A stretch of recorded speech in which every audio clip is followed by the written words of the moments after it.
Mesdames et messieurs, shalom et bienvenue dans ce nouveau numéro d'État Grandeur où nous entrons encore dans vos maisons pour vous apporter la bonne nouvelle de Jésus-Christ. Aujourd'hui, ça sera un tout petit peu spécial parce que vous voyez tout autour de nous, il y a nos petits-enfants qui sont là.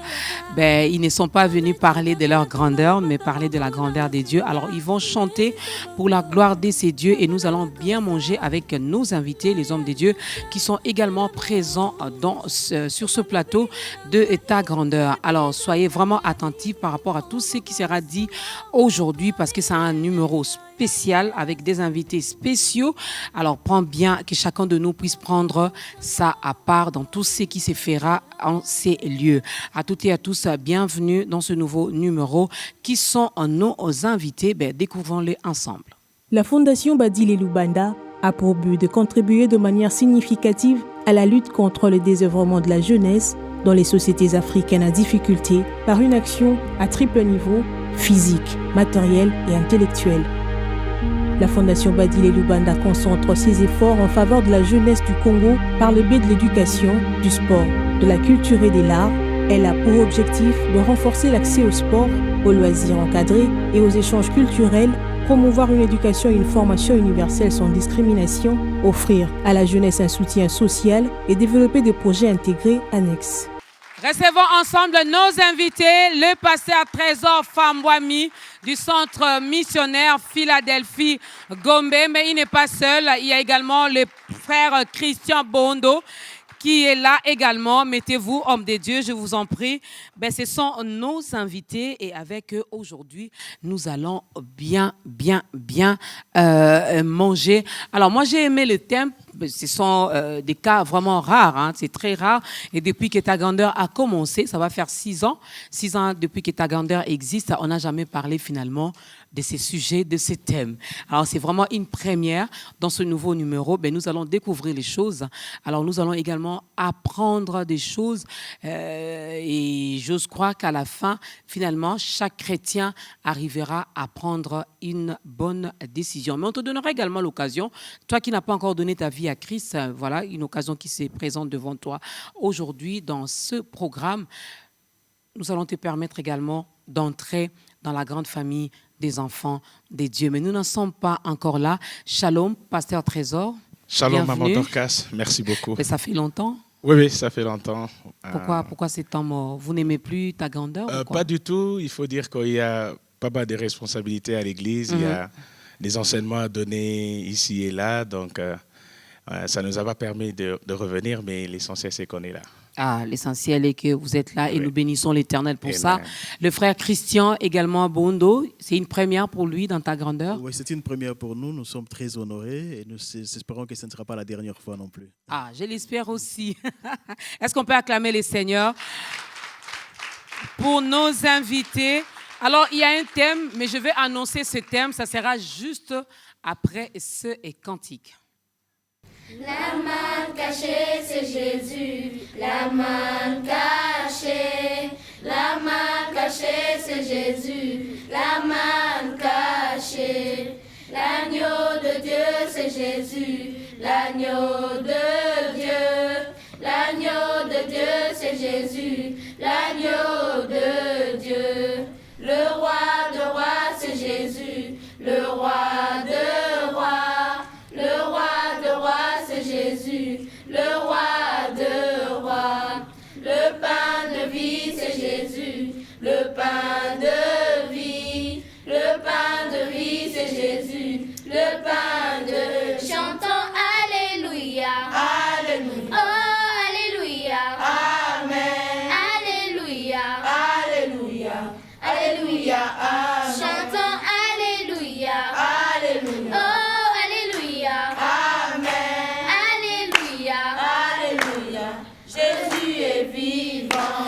Kinaboni monene na zambe na kobanga nzambe. So kinaboni monene na zambe na kobanga nzambe.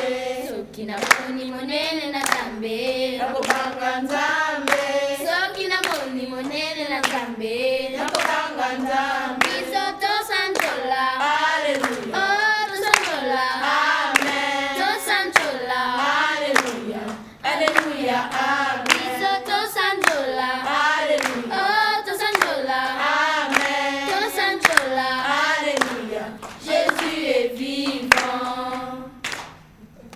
Est-ce qu'on peut acclamer pour le Seigneur? Ben oui, Jésus-Christ est vivant, même si les petits-enfants le reconnaissent. Donc, tu dois également y croire. Tu dois croire que Christ est vivant. Il était monté à la croix de Golgotha pour toi et moi. Ben, il est vivant. Il n'est pas resté mort. Il n'est pas resté dans le tombeau. Il est ressuscité. La Bible nous dit qu'il est monté au ciel, assis à la droite du Père, intercédant pour nous. Même là-haut, il n'est pas resté en n'est rien faire. Non, il continue à travailler en notre faveur. Merci beaucoup. Ben, c'est eux qui vont chanter aujourd'hui. C'est là, vous avez donc nos chantres qui sont là, n'est-ce pas, qu'ils ont des très, très, très belles voix. Notre thème d'aujourd'hui, le chrétien, la Bible et le pratique du sport.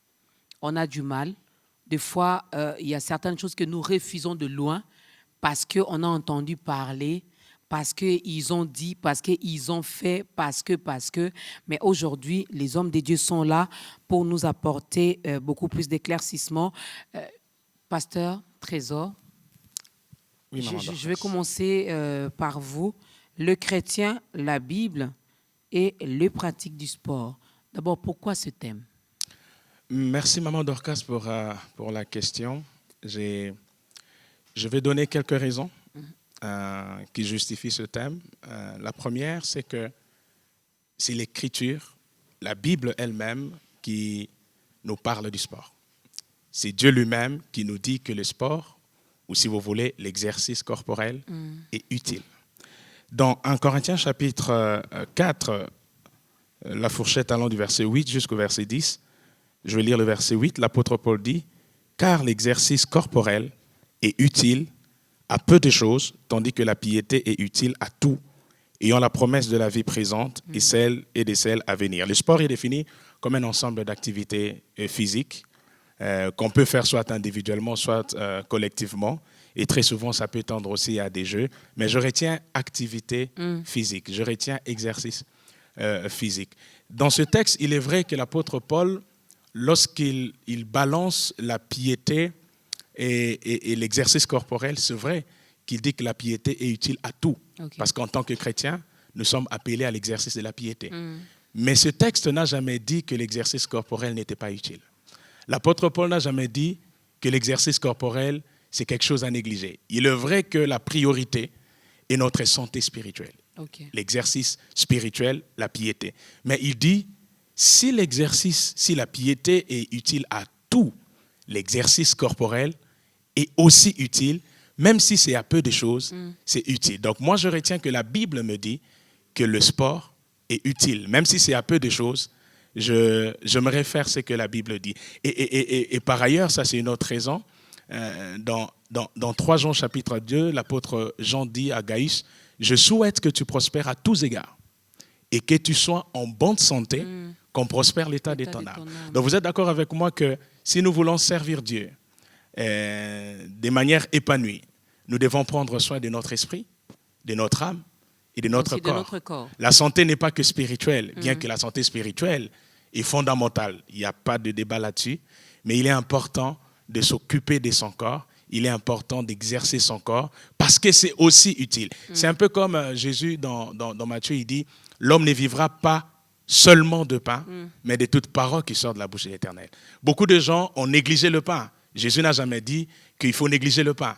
Le pain est utile à peu de choses, bien que la parole est utile à tout. C'est un peu dans le même sens, l'apôtre Paul nous exhorte à faire de l'exercice, même si ce n'est pas utile au même titre que la piété, mais c'est utile à certaines choses. Ça, c'est la raison biblique. Mais aussi, il y a une raison liée à la médecine. Je ne suis pas médecin de formation, mais je crois que la pratique du sport nous aide à améliorer la circulation du sang. Il y a le rythme cardiaque qui entre en jeu. Il y a aussi la bonne forme physique. Et tout cela, ça nous permet à nous développer et à nous épanouir totalement. Mais à part la raison médicale, il y a aussi la raison morale, mentale, psychologique. Il est prouvé que celui qui pratique régulièrement le sport, en tout cas, il n'est pas sous le stress. Il est détendu. Il bénéficie d'une bonne santé émotionnelle. Et en cela, nous pensons qu'en tant que chrétiens, bien que Dieu nous appelle à la piété qui est le plus important, la pratique du sport nous permettra de nous épanouir aussi sur le plan physique. Même pour nous les chrétiens. Même pour nous les chrétiens, ce n'est pas exclu. D'ailleurs, vous savez, Maman Dorcas, le problème qu'il y a, c'est que nous pensons que le sport vient du diable. Et tous ceux qui excellent dans le sport, forcément, ils sont dans l'occultisme. Forcément, ils sont dans les sciences, ils sont dans la magie et ils n'ont pas Dieu. Mais j'ai avec moi quelques exemples, si vous permettez. Allez-y, je vais pasteur. quand même donner quelques citations des hommes, des chrétiens qui ont excellé dans le sport. Le tout premier, c'est David Luiz. J'ai aimé ce qu'il a dit, David Luiz. Et aujourd'hui, footballeur professionnel, il joue à Chelsea. Il a été aussi au Paris Saint-Germain. Et il dit ceci: « Ma foi me donne la conviction que je peux être bon et toujours m'améliorer en tant que joueur. Cela me donne de la force et de l'inspiration. Tout dans la vie appartient à Dieu et notre destin a déjà été tracé. » Ce n'est pas un païen qui parle. C'est un footballeur professionnel, mais qui comprend que Dieu est capable de l'amener à distinguer dans son domaine de sport. Vous voyez, il y a un texte qui dit « Vous verrez la différence entre ceux qui me servent Et ceux qui ne me et ceux qui... » servent Et pas. très souvent, nous pensons que différence égale église, ministère. Nous voulons être différents dans le domaine du spirituel. Je pense que cette différence n'a jamais été définie. Dieu a dit « Vous verrez simplement la différence. » Et je crois que cette différence peut toucher tout le domaine de la vie. Dans le sport, un chrétien se doit d'être différent. En politique, il se doit d'être différent dans le ministère. Parce que quand on a Dieu de son côté, on ne peut qu'exceller. Un autre joueur, j'ai aimé ce qu'il a dit, c'est Ricardo Caca qui fut un grand champion. D'ailleurs, lui, il a été ballon d'or quand il jouait encore à l'AC Milan. Et il est chrétien. Il dit, si Jésus me demande d'évangéliser davantage, je serai heureux d'arrêter ma carrière de footballeur pour imiter la foi d'Abraham, qui lui était prêt à immoler son fils Isaac. Je me dis, tout ce qu'il a réussi dans le terrain, c'est vrai qu'il y a une partie du talent, mais je crois qu'il y a la force de Dieu aussi. C'est pourquoi nous voulons inciter les chrétiens, tous ceux qui ont des talents particuliers, à mettre Dieu de leur côté et à exceller dans le domaine du sport. Parce que je crois que pour exceller, on a besoin de Dieu et non pas des fétiches. Peut-être pour finir cette pensée, j'ai toujours posé aux gens la question, avez-vous déjà vu un faux billet de $70 ou un faux billet de $80 ou un faux billet de $40 ou un faux billet de $120? Moi, je n'ai jamais vu. Parce qu'il n'y a jamais de vrais billets de $120. Il n'y a jamais de vrais billets de $40. Il n'y a jamais de vrais billets de $70. Mais il y a un faux billet de $100 parce qu'un vrai billet de $100 existe. Ça veut dire qu'à chaque fois que vous voyez le faux, sachez-le très bien que le vrai existe quelque part. Le faux n'est fait qu'imiter un vrai qu'on ne voit pas. Et si vous pensez que le sport, c'est pour le faux, c'est pour ceux qui sont dans l'occultisme, je crois qu'un chrétien né de nouveau, consacré davantage à Dieu, peut nous donner le vrai côté du sport que nous ignorons. Waouh, on acclame pour le Seigneur. Mais je me pose cette question, pourquoi maintenant ? Parce que depuis que l'Église a commencé, peut-être que j'oublie, mais on n'en parle pas, on ne met pas beaucoup plus d'accent, on ne nous pousse pas, on ne motive pas, on n'interpelle pas, on ne demande pas aux chrétiens de pratiquer les sports. Vous nous demandez au contraire de prier sans cesse, de rester à l'Église. Il y a de programmes vraiment qui remplissent même notre semaine et on s'oublie. On n'a même plus finalement le temps pour pratiquer les sports. Pourquoi en parler maintenant ? C'est une très bonne question, Maman Dorcas. D'ailleurs, ceci est une première. Je crois qu'il y aura d'autres qui viendront.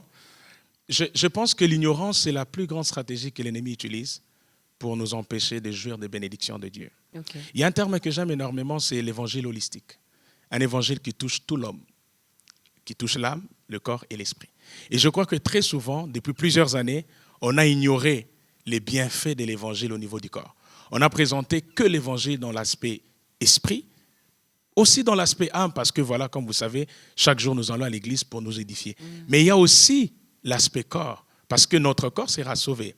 Et ce que j'essaie de dire, c'est, moi j'accepte vraiment qu'en tant que prédicateur, à un moment donné, nous avions failli à décourager les gens à pratiquer les sports parce que nous avons tout spiritualisé. Et c'est de l'extrémisme.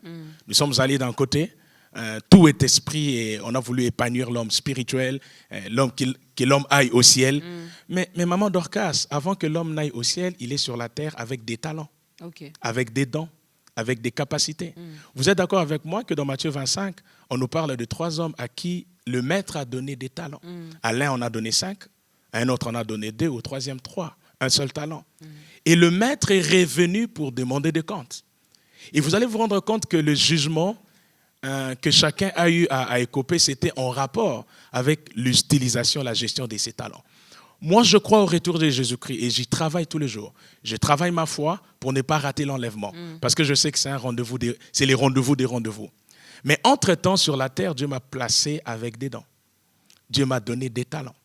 Et je crois que la manière dont j'utilise mes talents sera déterminant dans mon salut final. Et c'est la raison pour laquelle nous voulons demander aux chrétiens de développer tous les talents que Dieu leur a donnés. Parce que je crois que tout le monde ne va pas prêcher, ne va pas finir dans le ministère. Tout le monde n'est pas appelé à être pasteur. Mais il y a peut-être un frère dans l'église qui a des dons terribles. C'est un bon footballeur, c'est un bon basketteur, c'est quelqu'un qui peut, c'est un bon athlète, mais tellement ils sont remplis, voilà, l'esprit, le corps ne sert à rien, marchez selon l'esprit et vous n'accomplirez pas les désirs de la chair. Et on ne comprend même pas le contexte de la chair dont Paul parle. Il ne parle pas de ce corps, il parle de la nature du péché. Vous voyez, et ça a découragé les gens. À cause du ciel, les gens ont négligé l'activité sportive. Et je crois que ce n'est pas ça le but de Dieu. Regardez même Paul, il a plusieurs fois utilisé l'image du sport dans ses écrits. Il dit, l'athlète n'est pas couronné s'il n'a pas combattu selon les normes. Ça, c'est une image qu'il emprunte au sport qui était en vogue à son époque, l'athlétisme. À une autre occasion, il dit, je cours vers le but. Tout cela, c'est des images qu'il emprunte au sport pour montrer que, bien sûr, sur le plan spirituel, nous avons un grand but, qui est la connaissance de Jésus-Christ, mais nous devons utiliser tout ce que Dieu nous donne comme capacité, tout ce que Dieu nous donne comme talent pour aller de l'avant. Et ça, je crois que l'Église n'a pas développé ce message pour justement ne pas amener les gens à prendre plus conscience voilà, de leur corps ou s'adonner plus à aux activités spirituelles. Je crois que nous devons être équilibrés. Enseigner les gens au ciel, mais ils sont sur la terre, et les amener à développer totalement leur capacité, leur potentiel. Nous devons être équilibrés. Frère Christian, vous n'avez pas encore placé un mot? Vous savez, maman Dorcas, après un tel enseignement, une telle exhortation, on peut se poser la question, qu'est-ce qu'on pourrait ajouter de plus? Ce que je dirais tout simplement, c'est que la Bible nous dit que le corps est le temple du Saint-Esprit. Mais qui donc pourrait négliger un temple? Puisqu'il faut qu'on permette à cet esprit de bien se mouvoir, d'être bien à l'aise. Vous serez d'accord avec moi que lorsque vous êtes très malade, lorsque vous êtes très souffrant, vous avez du mal à vous épanouir même spirituellement. Vous avez du mal à communiquer spirituellement. Donc nous avons une responsabilité, nous qui savons que le corps est le temple du Saint-Esprit, de pouvoir bien traiter ce corps. Et avec la science que nous avons aujourd'hui, nous n'avons pas d'excuses. Même quand vous partagez dans les réseaux sociaux, vous voyez autant de conseils qu'on donne sur l'exercice physique quotidien qui est important, n'est-ce pas, à l'épanouissement du corps. Donc, pour bien jouir, laisser notre âme s'épanouir et l'esprit aussi s'épanouir en nous, il faudrait que nous permettions à ce que notre corps soit au maximum, n'est-ce pas, bien portant. Et toujours pour paraphraser le pasteur, on peut se poser la question, lorsqu'on voit un Michael Jordan, un Carl Lewis, on s'est dit, est-ce que ce sont des talents qu'ils ont eus par l'ennemi? N'est-ce pas, dans le monde des ténèbres? Non, depuis qu'ils ont 4, 5, 6 ans, ils expriment ces talents-là. Alors on pourrait se poser la question, pourquoi Dieu leur a donné ces talents s'il ne faudrait pas qu'ils s'en servent? Et s'ils vont s'en servir, pourquoi irait-il rechercher, se ressourcer ailleurs qu'en Dieu, qui leur a créé et donné ces talents? Donc il faut bien comprendre aujourd'hui, vous avez dit pourquoi aujourd'hui, il faut un début à tout. Nous sommes au XXIe siècle, l'Église est encore là, l'Église doit encore travailler plus qu'avant. Et pour travailler plus qu'avant, il faut des hommes et des femmes qui se portent très bien pour aller aux extrémités de la terre, annoncer la parole de Dieu. Donc, comme le sport aujourd'hui avec les médias a pris beaucoup d'ampleur, l'Église ne peut pas se permettre que la parole de Dieu se taise lorsque le sport parle. Ok. Si le sport parlait aussi avec la parole de Dieu, avec les médias et la médiatisation, ça permettra encore de gagner plus d'âmes à travers la terre. Ça nous permettra encore de gagner beaucoup plus d'âmes. Alors, vous avez peut-être évoqué cela dans vos propos, pasteur Trésor. Je suis au Congo. Je ne parle pas de Michael Jordan, je ne parle pas de tous ces joueurs internationaux, mais je reviens chez nous où quand quelqu'un, je vais prendre seulement les sports rois, je vais parler du sport roi qui est le football. La plupart de nos footballeurs, quand on parle du football au Congo, on voit les fétichismes, on voit les gris-gris. C'est vraiment lié à ça. Je ne sais pas si ces joueurs ou les entraîneurs ou ces équipes les font exprès, mais c'est en tout cas le message qu'ils nous ont transmis, c'est l'image qu'ils nous ont présentée, qui dit joueur tel, Azalanganganae. Et quand il y a même des rencontres sportives, même par rapport aux coupes et autres, on voit même, on parle d'un féticheur dont j'étais le nom ici parce que je ne suis pas venu faire sa pub. Ah, il est déjà là-bas avec les joueurs. Alors, vous poussez, vous encouragez les chrétiens aujourd'hui à pratiquer le sport. Moi, je vais prendre mon fils là qui a peut-être le don de jouer au football. Je vais le laisser s'entraîner dans nos clubs et puis sachant qu'il y aura des gris-gris. Et... c'est pas trop nous demander aussi. Non, Maman Dorcas, j'aime beaucoup ce que vous avez dit. Moi, je pratique le sport. Du moins, j'ai repris il y a quelques mois. J'ai repris. Moi, avant, je jouais au football. Okay. J'étais avant-centre. Et vous avez j'allais au touché stade. Aussi, Non, pas du tout. Okay. Pas du tout. J'allais au stade et je continue à aller au stade. Je peux même vous dire que je n'ai jamais raté, bon, à moins que je sois indisponible. Si je suis à Kinshasa et qu'il y a match de nos léopards, je suis toujours là. Tout pasteur que je suis, je vais au stade. Et j'ai vu des scènes. Je supportais une certaine équipe, j'étais les noms, mais on a perdu plusieurs fois la finale. J'étais au stade, j'ai pleuré. On a vu des scènes. C'est pour dire que, avant de répondre vraiment à votre question, la Bible n'est pas incompatible et le ministère n'est pas incompatible avec le sport. Alors, pourquoi on devrait encourager les gens à pratiquer le sport alors qu'on connaît les réalités locales, le contexte de notre pays? Vous voyez, il y a ce texte que j'aime beaucoup, cette parabole que Jésus donne, c'est la parabole des livrées et du blé. Il dit, un homme a sémé du blé, et pendant la nuit, pendant que tout le monde dormait, l'ennemi est venu placer l'ivraie. L'ivraie a l'apparence du blé. Lorsque l'ivraie et le blé croissent, vous ne savez pas distinguer parce qu'à un moment donné, ça présente les mêmes caractéristiques. Mais l'ivraie a des épines qui dérangent la croissance du blé. Mais ce que j'aime, Jésus dit, ne les coupez pas, laissez les deux croître ensemble. Au moment de la moisson, vous allez arracher l'ivraie et vous allez moissonner le blé. Moi, je crois, l'ivraie, c'est l'image des semences sataniques, de tout ce qui est de l'ennemi. Parce que d'ailleurs, la Bible dit, la nuit, pendant que tout le monde dormait, c'est les malins qui est venu le faire. Je crois très bien et parfaitement, et je crois que personne ne pourra me contredire là-dessus, que la présence de l'ivraie ne peut pas déranger la croissance du blé. Okay. Je ne crois pas que parce que certains, ou même la majorité, touchent au fétiche, cela peut étouffer les bons chrétiens qui veulent exceller dans ce domaine de sport. Je crois que l'ivraie peut croître, le blé peut croître aussi. Mais la différence, comme je l'ai dit au début, se fera voir par celui qui a Dieu et celui qui n'en a pas. Mais pourquoi ça arrive? Parce que je crois que l'Église a été démissionnaire. On n'a pas encadré ces gens, on n'a pas encadré ces talents. On a vraiment laissé les sports au diable. Et puisqu'il a gagné du terrain, nous voyons des scènes qu'on décrit aujourd'hui. Et vous vous rendez compte par rapport à cette parabole, le Seigneur dit, pendant la nuit, tout le monde dormait, l'ennemi est venu. Ça veut dire qu'à un moment donné, on a été distrait. C'est pendant la nuit que l'ennemi est venu s'aimer cette mauvaise sémence. Et tout ce que nous voyons aujourd'hui, c'est parce qu'à un moment donné, nous les chrétiens, nous avons été démissionnaires. Nous avons dit, bon, j'ai des talents, ça ne sert à rien. Dans notre pays, talent égal fétiche. On a laissé, je dirais, les mondains s'occuper de ces domaines, alors que je crois que les enfants de Dieu aujourd'hui, avec des talents, pouvaient faire la différence et inciter les autres à la foi de Christ. Parce que je crois que le sport, le football peut être un outil d'évangélisation. Ça peut être un moyen pour amener les perdus à Christ. Quand les gens te voient faire des exploits, sûrement ils vont se dire « Ah, mais de qui es-tu fils ? Qui t'a appris ces choses ? Quelle est la force derrière tes exploits ?» Et c'est alors que tu peux dire « Cette force ne vient pas de moi-même.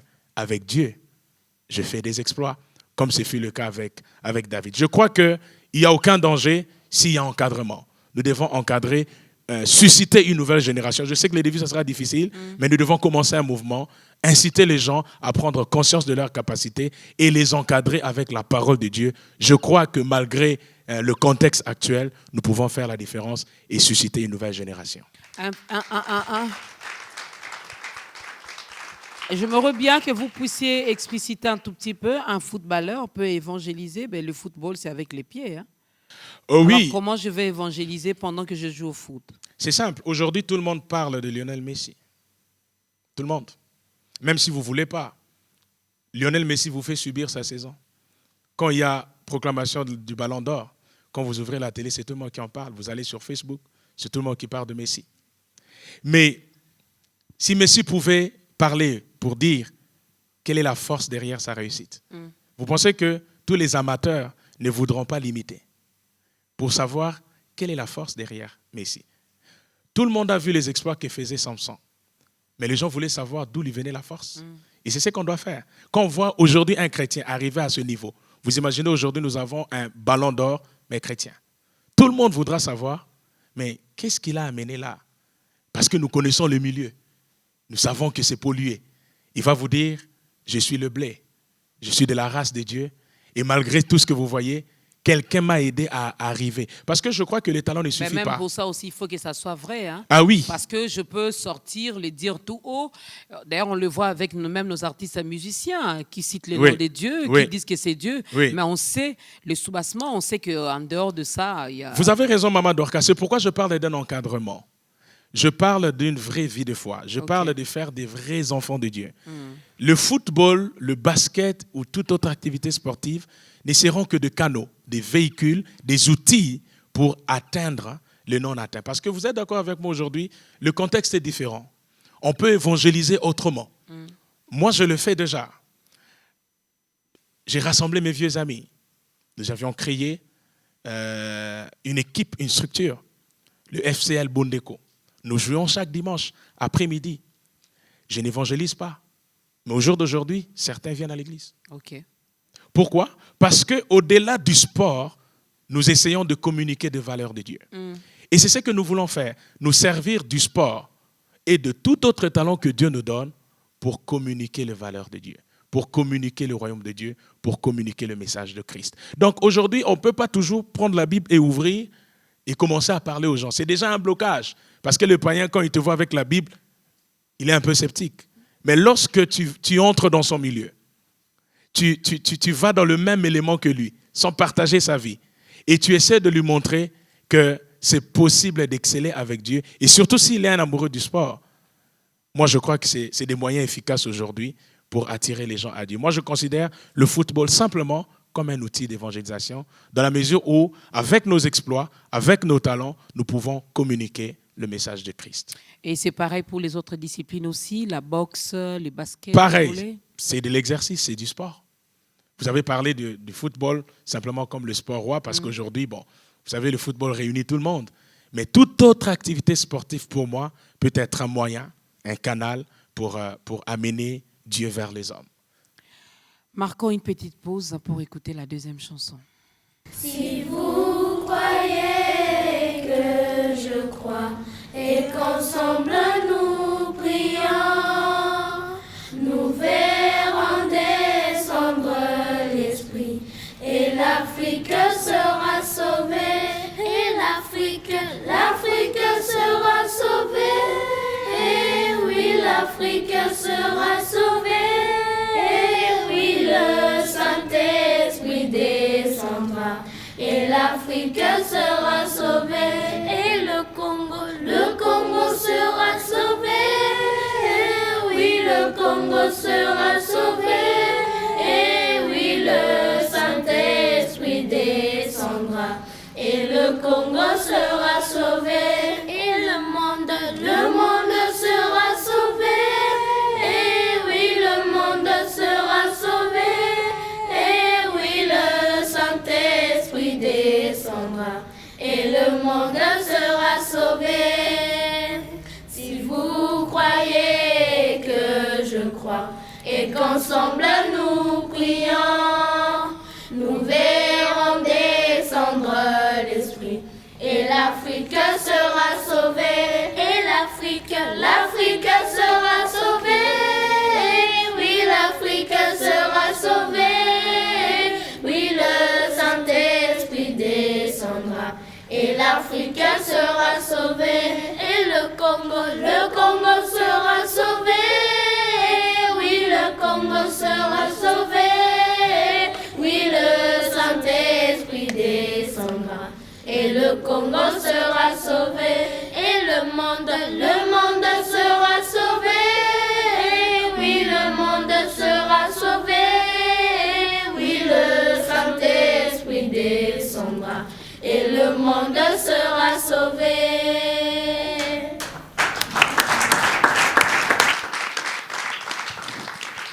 Le Congo sera sauvé, l'Afrique sera sauvée, le monde sera sauvé. Ben, puisqu'ils le disent, hein, c'est l'avenir de demain. Donc voilà, les futurs cadres, les futurs sportifs, les futurs footballeurs, les futurs basketteurs, voilà, toutes les disciplines que vous connaissez, ben, ils sont là parmi nous aujourd'hui. Et j'ose croire qu'on parlera également de la responsabilité des parents par rapport aux décisions, par rapport même à l'avenir de leurs enfants. Le chrétien, la Bible et les pratiques du sport, mesdames et messieurs, c'est notre thème d'aujourd'hui. Et l'homme de Dieu, les pasteurs Trésor et aussi les frères Christian l'ont dit ici. C'est vrai, on a beaucoup plus parlé de la spiritualité, mais nous ne vivons pas encore au ciel. Nous sommes encore ici sur la terre. Le frère Christian l'a dit, nos corps sont des temples du Saint-Esprit. Et Dieu dit, c'est lui qui détruira mon temple, je les détruirai aussi. Alors, prenons bien soin de ces temples. Ces temples a besoin également qu'on mette de l'ordre dedans, qu'on se discipline aussi, qu'on pratique aussi des sports pour être en forme. Alors, avec ce souci que vous manifestez, avec ce besoin qui se manifeste et les soucis que vous manifestez aujourd'hui dans cette émission Ta Grandeur, je me dis, est-ce possible, le pasteur Trésor, hein, il est l'un des pasteurs du centre missionnaire Philadelphie-Gombe, est-ce possible d'avoir également les départements sport dans nos églises? Oui, c'est très possible. C'est nous déjà, on est en train de mettre en place une structure. J'en ai parlé avec certains de mes collègues pasteurs. D'abord pour nous, parce que on n'a plus le temps d'aller aux Jeux Olympiques ou de participer, ou que l'ASV Club ou DSMP puisse me recruter pour jouer quand même. Bien que je marque quand même de buts, ne vous en faites pas. Ça vous arrive de temps en temps, oui, les dimanches, réflexes. Hein, quand oui, vous jouez, quand je joue là, je n'ai rien perdu de mes réflexes. Mais c'est compliqué. Là, maintenant, nous faisons du sport pour nous garder en forme. Nous voulons beaucoup plus stimuler les jeunes qui ont beaucoup de talent. Moi, j'en vois quand je passe. Il m'arrive de m'arrêter dans un terrain de football, regarder, mais il y a un problème d'encadrement. Et je me dis, ces talents sont en train d'être étouffés là. Il n'y a pas un encadrement pour les propulser et les amener loin. Donc, au niveau de l'Église, autant nous avons des départements à caractère spirituel, des départements qui visent l'encadrement des familles, des jeunes, les CODIM par exemple, les départements de la jeunesse, les départements des papas, des mamans, nous avons des départements d'évangélisation. Je me dis, on peut incorporer une branche sportive. Même au niveau de l'évangélisation, c'est un outil d'évangélisation. Okay. Donc, on peut créer ça. Nous, on est en train de réfléchir.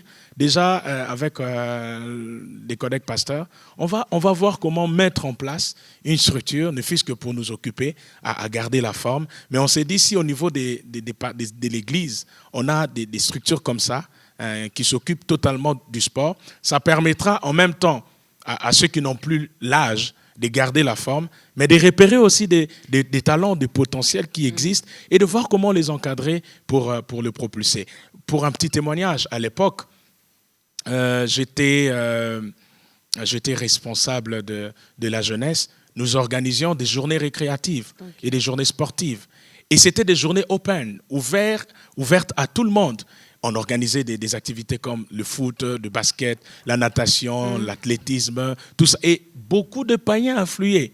Et ça nous permettait, j'ai même certains aujourd'hui qui sont ouvriers, qui ont été gagnés par ces activités. Vous voyez, c'est des temps d'échange. Moi, je pense que n'attendons pas que les païens viennent vers nous. Cette démarche-là n'est pas biblique. Nous devons aller vers eux. Ok. Un petit exemple. Je me suis toujours posé la question pourquoi Jésus n'est pas mort dans le temple de Jérusalem. C'est un endroit saint, ou dans une synagogue. Jésus a accepté de mourir à Golgotha. Il place sa croix en dehors de la ville de Jérusalem. Golgotha, c'est un endroit, un carrefour où les gens de mauvaise vie allaient. C'est un endroit en dehors de la ville, en dehors de la sainteté, en dehors du temple. Et c'est là que Jésus est mort. Jésus n'est-il pas en train de nous dire que ceux qui ont plus besoin de la croix sont dehors, plutôt que ceux qui sont dedans? Ceux qui sont dedans, ils sont déjà sauvés. Nous pouvons placer la croix partout où ils sont. Et si le sport est un moyen d'amener la croix de Jésus dans les milieux où ils sont, je ne vois aucun inconvénient. On peut créer des départements pour aller vers les païens. Pourquoi ne pas solliciter un match avec des païens, par exemple, et jouer avec eux? Et à la fin, on leur parle de Dieu. C'est un appât. C'est une façon de les gagner. Donc, on est en train de réfléchir. Et moi, j'ai déjà commencé ça avec des vieux amis.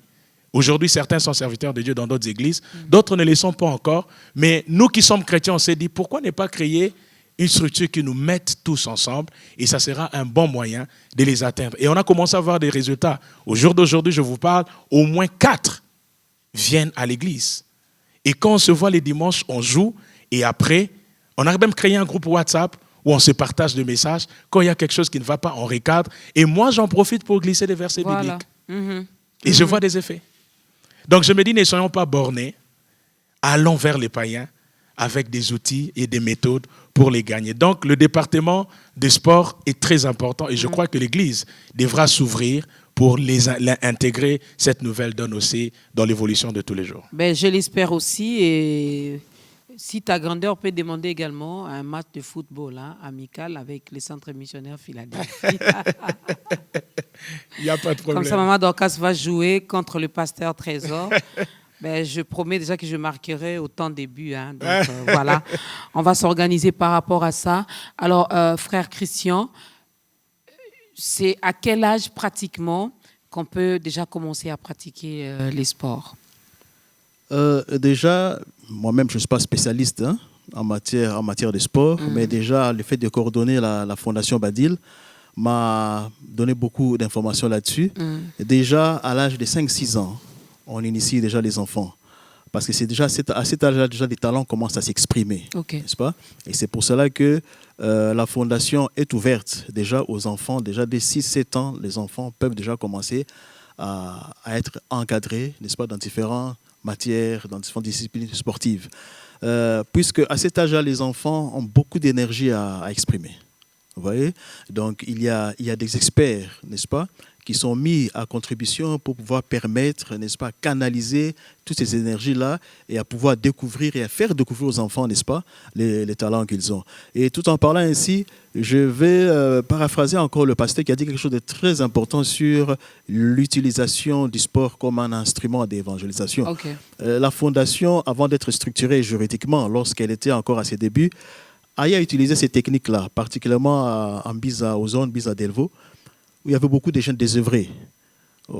Elle allait comme ça avec le système de sport, match de football, n'est-ce pas? Et puis il y avait un homme de Dieu qui était là pour qu'après ce match-là, n'est-ce pas, les jeunes qui ont partagé un peu ces moments de sport soient évangélisés. Et il y a eu beaucoup d'âmes aussi qui ont été converties. Et dans la Fondation, nous avons, certains même sont ici, qui ont eu à bénéficier, n'est-ce pas, de telles actions et de se convertir à de telles occasions. Donc, le sport est pour tous âges, pour tous les niveaux et les couches sociales, et de la même manière que l'évangile est pour tous les âges et pour toutes les couches sociales. Donc, on peut très bien lier le sport avec l'évangile et commencer à initier les enfants de leur bas âge. Pourquoi nous voulons que ce soit de leur bas âge? Puisqu'en fait, c'est l'homme qui crée la culture. Ok. Dieu a créé l'homme et l'homme crée sa culture. Donc l'homme est responsable de sa culture. S'il y a dans une communauté comme la nôtre, n'est-ce pas, une culture selon laquelle le sport est allié au fétiche et à l'occultisme, c'est l'homme qui l'a créé. C'est l'homme qui a voulu ainsi. Donc le même homme peut transformer les choses. Et puis dire, à partir d'aujourd'hui, nous allons faire le sport avec Dieu. Nous allons développer les disciplines possibles avec Dieu. Et qui sont les meilleures cibles pour ça, ce sont les enfants et les jeunes parce qu'ils sont encore à une phase de croissance, une phase de maturation. C'est à cet âge-là qu'il faut leur communiquer cette culture-là du sport avec Dieu. Parce qu'il faut dire que le travail est plus ardu au milieu des personnes âgées qu'au milieu des enfants. Les enfants sont réceptifs et lorsqu'il y a un modèle, n'est-ce pas, qui se présente comme ça au milieu des sportifs de quelque discipline que ce soit, pour leur apprendre, n'est-ce pas, à faire le sport avec Dieu. Et c'est ainsi que vous aurez de meilleurs résultats à long terme. Parce que la culture, ça se crée avec le travail. Il faut travailler pour ça. Les églises travaillent pour ça. Petit à petit, on aura à créer une nouvelle culture du sport avec les valeurs chrétiennes. Alors, vous parlez même de cette fondation qui existe, ça fait combien de temps? La fondation existe depuis une quinzaine d'années, n'est-ce pas? Et elle s'est formalisée bien avec toutes les dispositions juridiques qui puissent exister depuis à peu près 7 ans, n'est-ce pas? Depuis à peu près 7 ans. Et la fondation travaille particulièrement avec les écoles. Particulièrement ici à Kinshasa, nous nous sommes implantés, nous sommes enracinés dans l'école Lisanga, n'est-ce pas? Lisanga, Monseigneur Bokele Allé. Et la vocation, c'est surtout de pouvoir ouvrir ces gens, ces enfants, n'est-ce pas, à non seulement aux valeurs chrétiennes, mais aussi à l'excellence dans les sports. C'est pour cela que vous verrez ces enfants qui chantent aujourd'hui, qui viennent d'un grand voyage, n'est-ce pas, en Suisse, et qui ont contacté d'autres enfants là-bas, Suisses, Français, Allemands, Belges, n'est-ce pas, ils ont eu à partager là-bas, et ça leur ouvre aussi à une vision un peu plus excellente du sport. Le sport n'est plus vu seulement comme une discipline, n'est-ce pas, pour les oisifs, n'est-ce pas, mais on peut étudier, faire du sport, on peut faire de grandes choses avec le sport. Ils ont été dans des grands centres, n'est-ce pas, de UEFA, comité olympique. Et là, c'est pour que dès le bas âge comme ça, on leur implante cet esprit-là, cette culture-là, de l'excellence du sport et la chrétienté. C'est compatible et c'est à cet âge qu'il faut leur communiquer. La vie chrétienne et les sports, ces deux choses peuvent donc marcher ensemble. C'est vraiment compatible. Alors, nous commençons à encadrer nos enfants.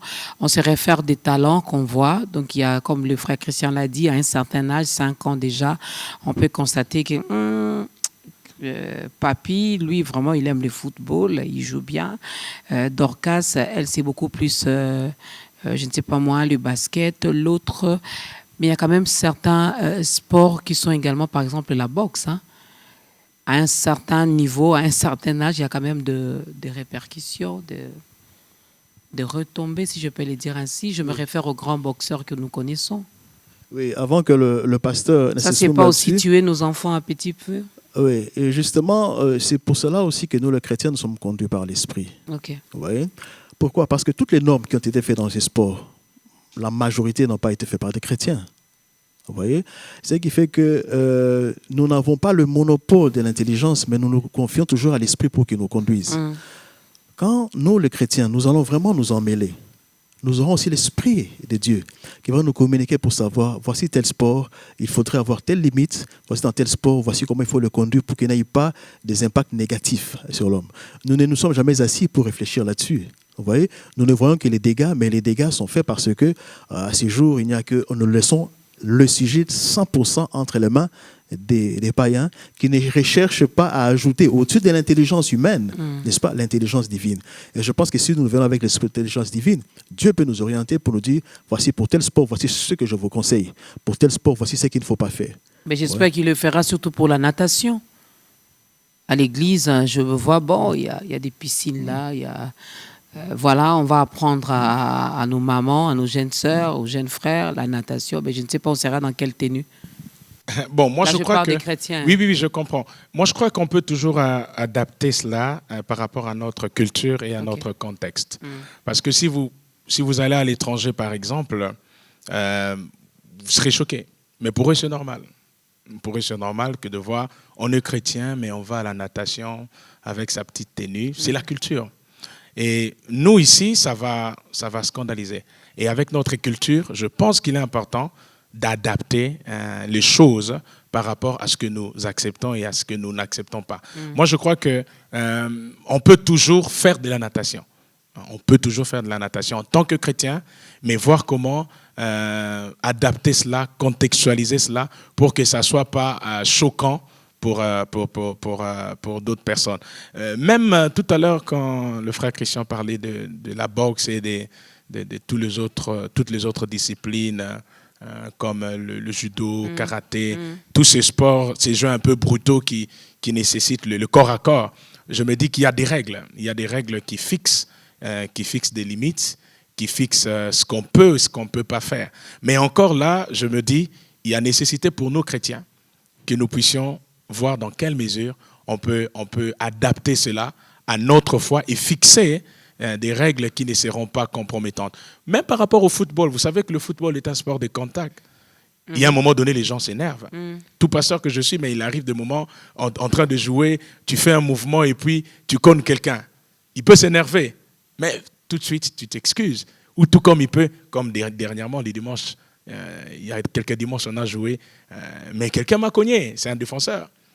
Alors je suis tombé, tout pasteur que je suis, les vieils hommes ont failli surnager. Hein. Ah oui, mais je me suis rendu compte que c'est le sport. Et puis il m'a relevé, il dit, pasteur, excusez-moi, désolé. On comprend. C'est vrai qu'à un moment donné, il y a de l'énervement, il y a de la transpiration, il y a tout ça. C'est la raison pour laquelle il y a nécessité d'encadrer. Donc je me dis, même dans le foot, il y a ce corps à corps, il y a ce contact physique qui est là, même par rapport au boxe aussi, on voit ce contact physique. Mais il ne faut pas oublier les valeurs qui nous guident en tant que chrétiens. Okay. Les limites en tant que chrétiens, nous ne devons pas les dépasser. Mais moi, je crois que pour des sports, je dirais à caractère très agressif, il y a lieu vraiment que nous puissions réfléchir pour voir si vraiment le chrétien peut le faire. Commencez déjà à réfléchir là-dessus parce oui. que vous voulez bien nous motiver, nous pousser à commencer à pratiquer les sports.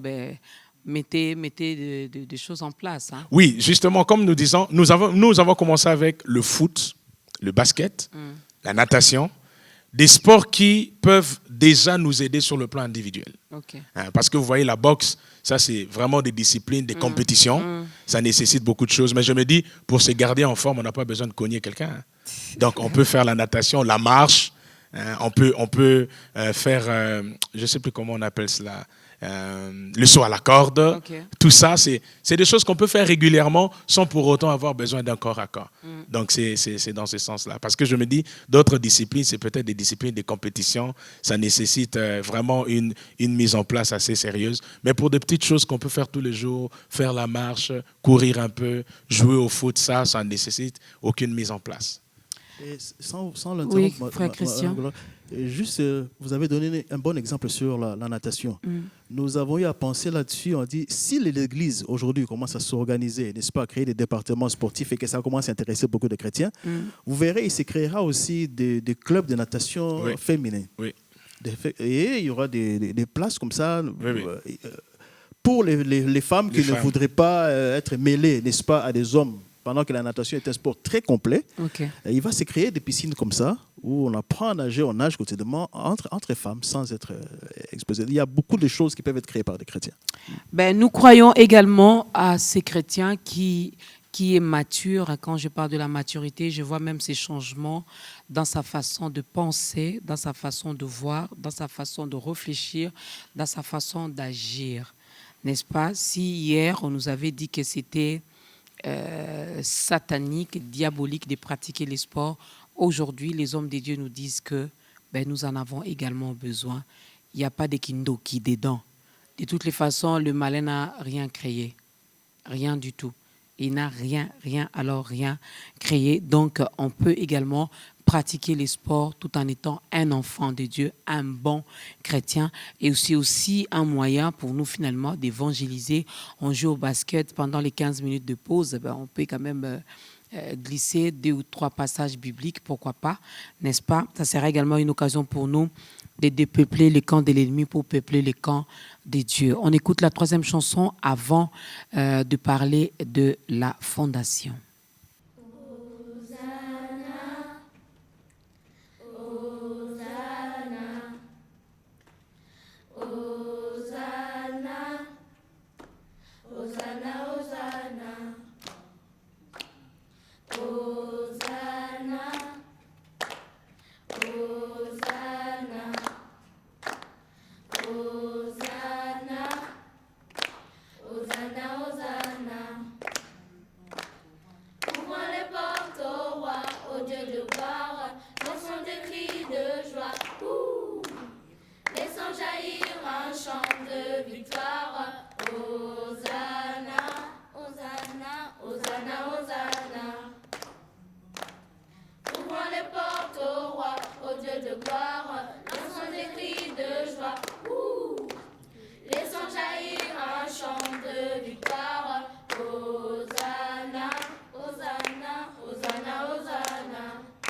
Et oui, Hosanna à l'agneau immolé, Hosanna à notre Seigneur Jésus-Christ. Alors, frère Christian, j'aimerais bien qu'on puisse parler un tout petit peu de la fondation, avant peut-être de faire l'appel au salut. Ça va faire plus de 7 ans que la fondation existe. Et là, je vois des petits-enfants, ils ont effectué même un déplacement. Oui, la fondation encadre particulièrement d'abord les enfants et les jeunes, n'est-ce pas, dans plusieurs disciplines sportives. Aujourd'hui, nous sommes plus dans le football, le basketball, le volleyball. Et en partenariat avec beaucoup de mains qui se sont, n'est-ce pas, tendues vers la fondation, que ce soit du côté des Occidentaux, que ce soit du côté des Congolais, on est en train de mettre en place un grand centre sportif vraiment moderne, aux mêmes normes qu'en Europe, n'est-ce pas, pour pouvoir générer cette excellence-là. On ne veut pas que nous, les chrétiens, qui voulons, n'est-ce pas, encourager la jeunesse dans le sport, que nous soyons médiocres. Il faudrait que nous donnions l'exemple. Et voilà pourquoi nous sommes en train de nous battre pour ça, pour qu'on ait un centre. C'est un début, mais la vocation, c'est d'avoir plusieurs centres à travers la ville et le pays. Et là, l'exemple que nous avons, c'est celui des enfants de la fondation qui ont pu avoir des visas pour la Suisse. Ils sont allés et ils ont été encadrés par le centre Emmaüs de la Suisse, en association avec la Ligue pour la lecture de la Bible suisse. Okay. Et là-bas, déjà, ils ont un système qui existe depuis plusieurs années, n'est-ce pas, de créer plusieurs colonies de vacances pour les enfants, où les enfants exercent plusieurs sports, et on utilise le sport pour enseigner aux enfants les valeurs bibliques. Et nous avons beaucoup de projets à amener aussi certaines personnes ici, des encadreurs, n'est-ce pas, les amener aussi là-bas pour apprendre comment encadrer, n'est-ce pas, les enfants dans le sport selon les valeurs chrétiennes, dans la culture avec les valeurs chrétiennes.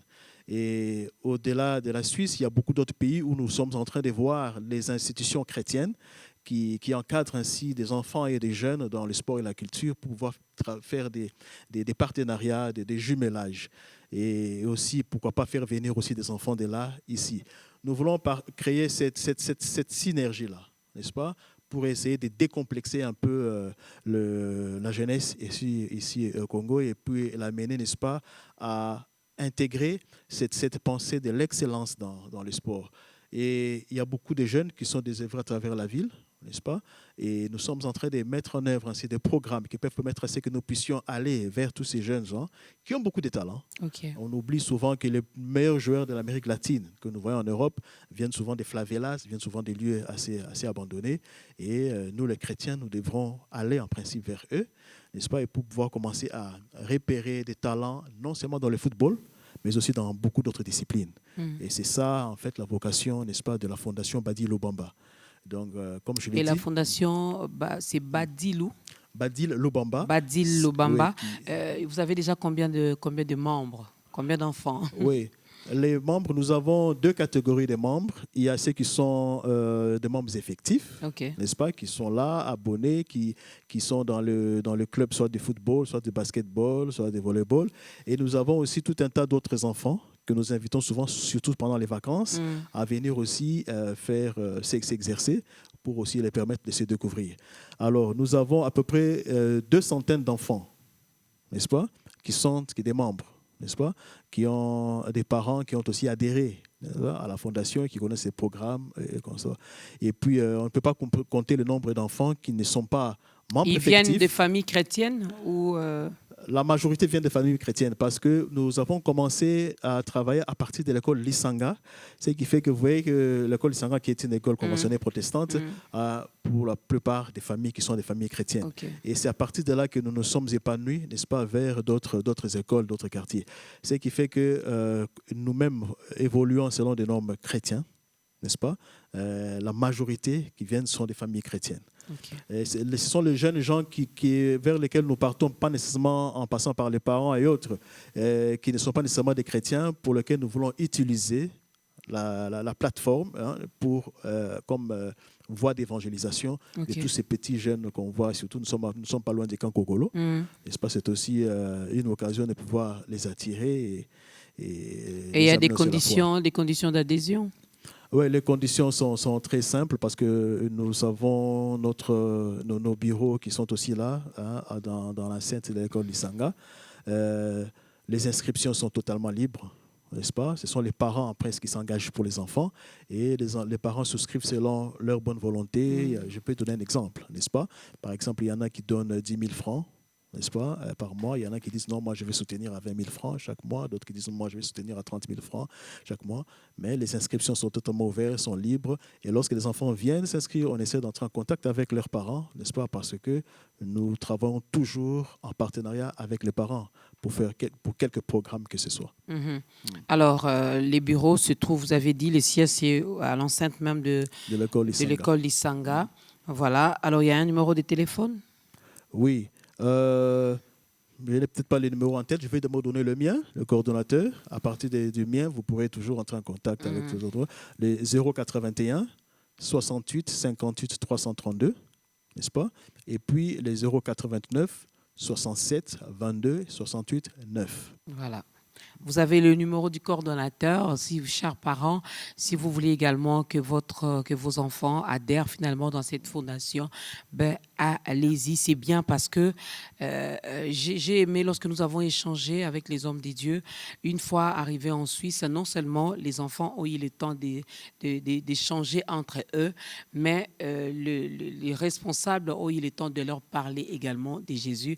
Et il y en a, les enfants, il y en a qui sont nés de nouveau et ça, c'est vraiment une très, très, très bonne chose car l'ordre nous a été donné d'aller et de faire de toutes les nations les disciples de Jésus. Alors, si tu as une occasion qui se présente devant toi, mais n'hésite pas, présente Jésus, parle de ton Jésus, ben, pousse l'autre également à entrer dans cette grande famille des enfants de Dieu. Alors, avant de t'aider également à venir de notre côté, Pasteur Trésor, la responsabilité, la part des parents finalement dans tout ça. Un peu comme je l'avais déjà dit, la part des parents, c'est d'accompagner les enfants dans la découverte des talents. Lorsque nous remarquons en tant que parents que tel ou tel autre enfant possède des capacités, des talents hors pair, nous devons l'encourager, nous devons l'accompagner, nous devons faire de tout notre possible pour que ces talents-là ne restent pas au même niveau, que ça puisse exploser et que ça soit une bénédiction pour tout le monde. Moi, je pense que les parents doivent d'abord croire en leurs enfants, essayer de découvrir. Parce que tous les enfants n'ont pas la même destinée. Tous les enfants ne sont pas appelés à faire les mêmes choses. En tant que parent, il faut être attentif à leur vie, à leur rendement, aux choses particulières que chacun manifeste et les aider, les encourager. Et pourquoi, comme la Fondation Badil existe, si vous remarquez des atouts sportifs, pourquoi ne pas prendre contact avec le coordonnateur et inscrire votre enfant? L'inscription est gratuite pour que cet enfant puisse développer son potentiel. Donc moi, je crois que les parents doivent jouer ces premiers rôles pédagogiques qui serviraient à orienter les enfants vers les endroits qui pourront les aider à s'épanouir. Et votre apport dans cette fondation? Mon apport en tant que pasteur, je prie pour la fondation. Papa Badil, c'est quelqu'un qui nous est très précieux. On parle beaucoup de la fondation. Et quand il m'a parlé de ce projet il y a quelques années, moi, ça m'a vraiment réjoui parce que je me dis, enfin, on a un chrétien qui pense faire ça. Qui est également un ancien footballeur professionnel. Ah, ça, il faut le souligner. Ça, il faut le souligner. Donc, moi, je me dis, si je n'ai pas pu être footballeur professionnel, je peux influencer des générations par ma prière, par mon encadrement, par mes conseils, à être là où nous ne pouvons pas aller. Et moi, je crois que c'est ça notre responsabilité, c'est de propulser les jeunes, c'est d'aider les jeunes à arriver là où nous ne sommes pas arrivés. Mais de toute façon, quand ils arrivent, nous y arrivons avec eux. Okay. Donc moi, en tant que pasteur, je prie, j'encadre et je donne des conseils. Nous allons également donner l'occasion à cette personne d'arriver là où nous sommes arrivés. Cela veut dire de devenir également enfant de Dieu, de retrouver son identité, de se découvrir également, de savoir qui on est, pourquoi on a été créé. Pour vivre tout ça, il faut commencer d'abord par entrer dans cette grande famille des enfants de Dieu. Refuse de rester à l'extérieur, refuse de rester en dehors. Tu dois entrer dedans parce que Dieu t'attend ici. Pasteur Trésor, regardez la caméra qui est en face de vous.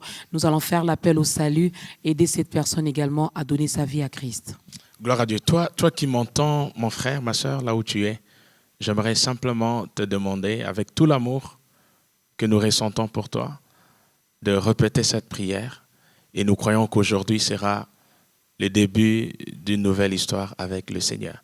Tu vas simplement répéter ces paroles après moi et après, moi, je pourrai prier pour toi. Tu vas dire après moi, Seigneur Jésus, je viens à toi.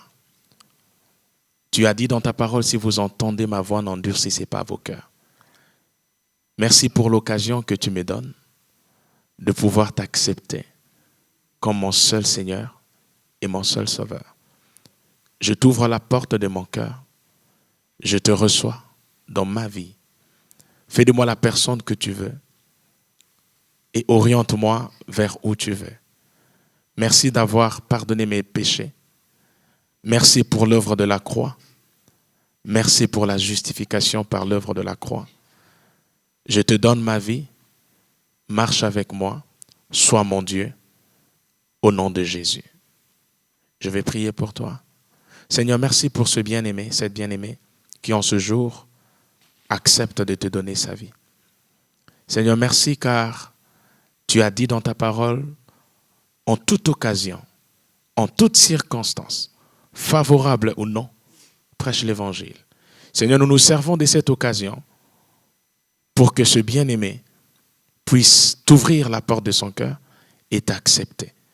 Et merci parce qu'il vient de le faire, car aujourd'hui marque le début d'une nouvelle histoire dans sa vie. Marche avec lui. Seigneur, je prie qu'il ne s'éloigne point de tes voies et que ton esprit le conduise jusqu'à ton retour. Telle est ma prière.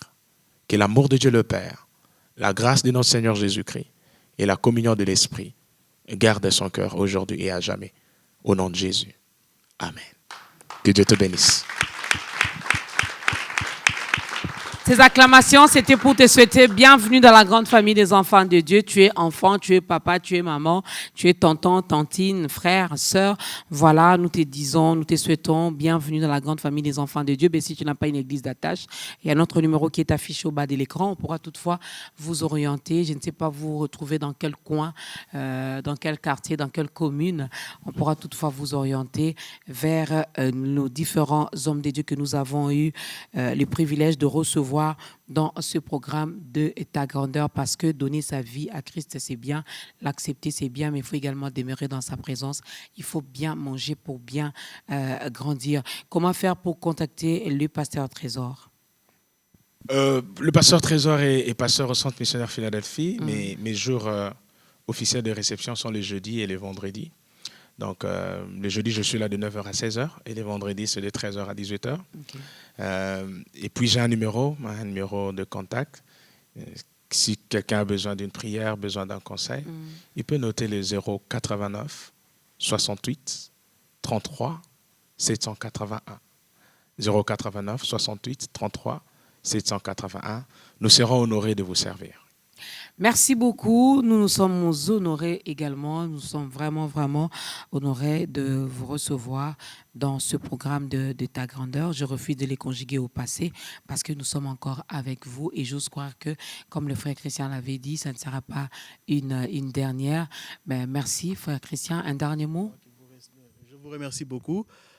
Tout l'honneur est pour B1 et tout l'honneur aussi. À quand le prochain voyage? Peut-être que je ferai partie de la délégation. L'assurance déjà l'année prochaine, chaque année, il y aura un voyage.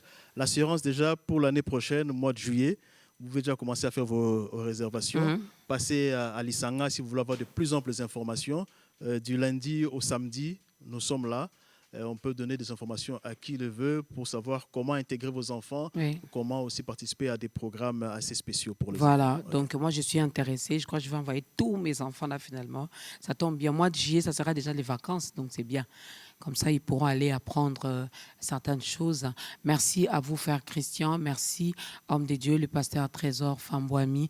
Merci également à tous nos petits-enfants, tous nos amis. Est-ce que vous pouvez acclamer très fort pour Jésus? Merci d'avoir bien chanté. Merci également au coach. Merci au coach, bien qu'il ne m'a pas donné son nom. Mais merci également aux parents qui étaient là. Merci. Voilà. Mais les responsables de la Fondation Tobois qui étaient ma bête. Badil Lubamba. Voilà, hein, les tontons de plusieurs nièces et neveux. Merci beaucoup, tonton Badil. Ben, ça n'est fini. Lui, c'est un footballeur, un ancien footballeur professionnel. Voilà qu'il sait, quand il se soucie quand même de nos petits-enfants comme ça, il connaît l'importance également de pratiquer les sports. Il sait, alors faites-lui confiance, faites confiance également à la Fondation et aux hommes de Dieu. Ce n'est pas un péché de pratiquer les sports. Non, ce n'est pas un péché. En tant que chrétien, on peut également pratiquer les sports pour évangéliser, mais également pour rester en forme. Toi qui luttes contre la vieillesse, voilà, le moyen est là. Ben, pratique les sports. Tu verras que tu resteras encore en forme plus longtemps. Un grand merci à la grande équipe d'État Grandeur. Ça n'est fini, nous allons nous lever. L'homme de Dieu va clôturer ce moment avec une courte prière. Coach, est-ce qu'on pourra danser avec les amis? On veut bien une dernière chanson, hein? Moi, mouvement, et puis on va danser pour la gloire de Dieu. Nous allons tous nous lever. Le pasteur va clôturer ce moment.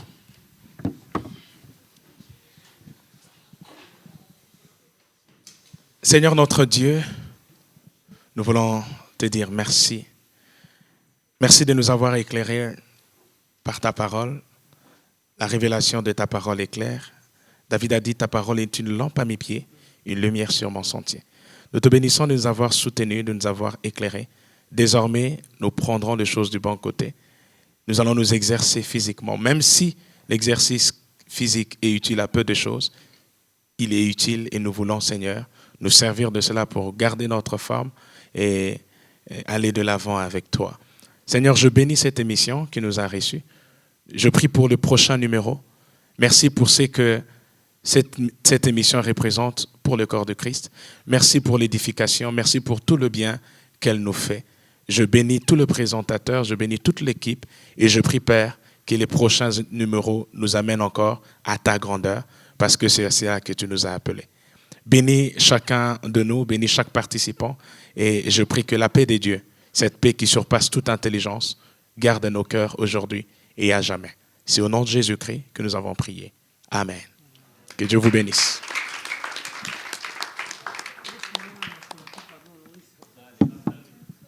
Il n'y a vraiment personne comme Jésus. Il n'y a vraiment personne comme Jésus. Il n'y a vraiment personne comme Jésus. Il n'y a vraiment personne comme lui. Il n'y a vraiment personne comme Jésus.